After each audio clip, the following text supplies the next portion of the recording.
Some 5,000 years ago, the ancestors of today's Southeast Asians began a journey that would become one of the greatest series of human migrations of the world.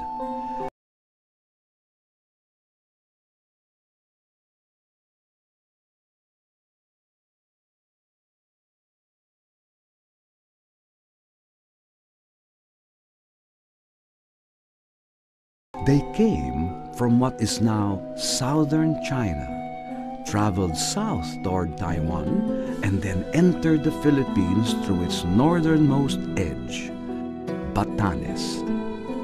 They populated the archipelago for more than 1,000 years, and then from here traveled west toward Madagascar in Africa and east toward Easter Island near South America. Linguists call them the Austronesian-speaking peoples, speakers of a family of languages heard in the Philippines, Indonesia, Malaysia, and many other islands of Southeast Asia and the Pacific. The first Austronesian-speaking Filipinos who arrived here about 4,000 years ago from Taiwan through the Batanes and northern Luzon almost certainly came here by boat. The Philippines represented the entry of these populations into the tropical part of the world. And when they arrived here, they also had to develop their methods of crossing sea, building canoes. The Austronesian-speaking peoples were also expert seafarers and boat builders. The Austronesians developed the technology to navigate and cross the open seas to distant islands. They invented the outrigger canoe as well as the precursor of today's catamaran, the double-hulled sailing canoe. It is very likely that in the Philippines, the early Austronesians began to use outriggers and also sails for sailing their canoes over very large distances, because of course once you go through the Philippines into the Western Pacific, the distances between the islands become larger and larger, and the technology has to improve, particularly for getting to places such as Polynesia, where islands can very often be many thousands of kilometers apart. Textbooks used to say that the ancestors of today's Filipinos crossed land bridges to reach the Philippines. But evidence shows that they actually came by boat from southern China through Taiwan. Linguists say the sophisticated seafaring culture was instrumental in the spread of Austronesian languages during the Neolithic era. Austronesians colonized the islands of Southeast Asia and the Pacific and imposed the language on their subjects. Today, there are about 1,200 languages considered part of the Austronesian family, spoken by 350 million people. Boats and the sea played a central role in the beliefs of Austronesian-speaking people.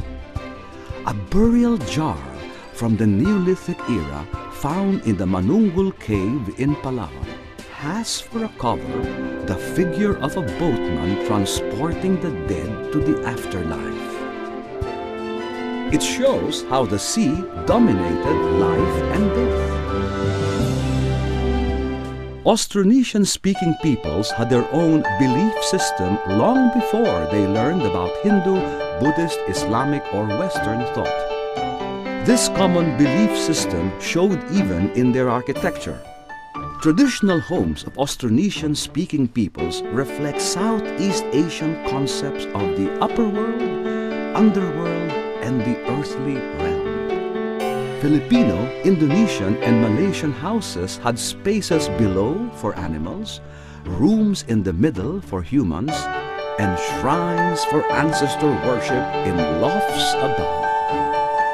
Speakers of Austronesian languages also share other cultural traits that indicate a common origin and history, evident despite the geographical distances. One of these is the weaving of cloth using the backstrap loom, where one end is tied to a tree or post and the other is strapped to the weaver's back.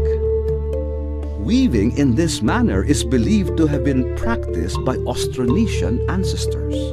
Colorful backstrap woven material are a common sight among indigenous communities in parts of the world populated by Austronesian-speaking peoples. Also a common cultural trait is the chewing of betel nut quids, still practiced in parts of Southeast Asia. Among Austronesian-speaking peoples, there are common words for betel nut quids, which are chewed with lime and result in the reddening of teeth. And we have been researching the ancestry of these people, partly through the linguistic evidence, also through the archaeological evidence in the form of many of these objects here, stone adzes, bark cloth beaters, shell ornaments. Also, of course, genetic evidence about the ancestry of the people themselves. So this is like a gigantic river running through time and space, and the Philippine population is a part of it. Filipinos belong with their neighbors as part of this Austronesian-speaking population with a shared prehistory during the last 5,000 years. Because they had boats and could travel, of course, they also carried out trade. They carried their ornaments and objects from one island to another. And we know that the early Austronesian-speaking Filipinos were bringing nephrite jade artifacts from Taiwan, and they were spreading them through the islands. These are things like nephrite bracelets and earrings. Peter Bellwood led a team of archaeologists who found in Batanes what is believed to be a jade workshop that existed at least 3,000 years ago.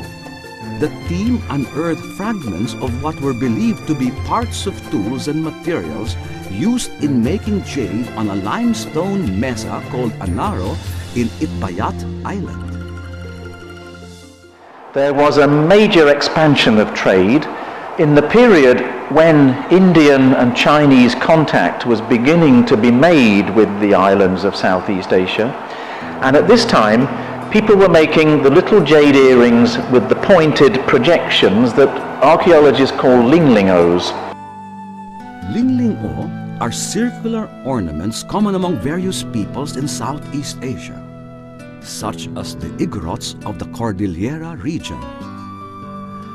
A type of lingling-o that protrudes on three sides was found in Palawan and is similar to those found on Sarawak in Malaysia, as well as Vietnam and even Taiwan. The lingling-o is concrete proof of the common culture of Austronesian-speaking peoples that flourished in Southeast Asia some 5,000 years ago.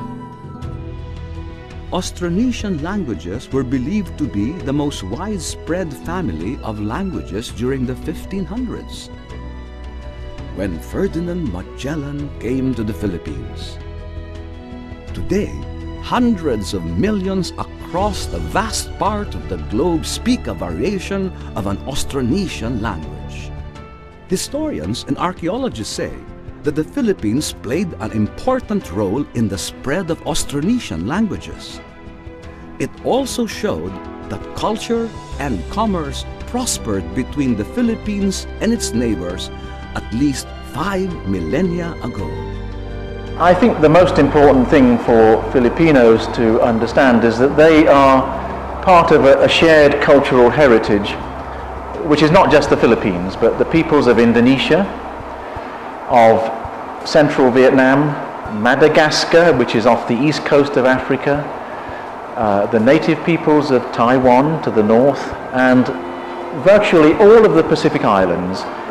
This heritage is very important because it means that many of the peoples of Southeast Asia share a common cultural and linguistic ancestry. And I hope that that knowledge will enable them all to understand each other much better in the years to come.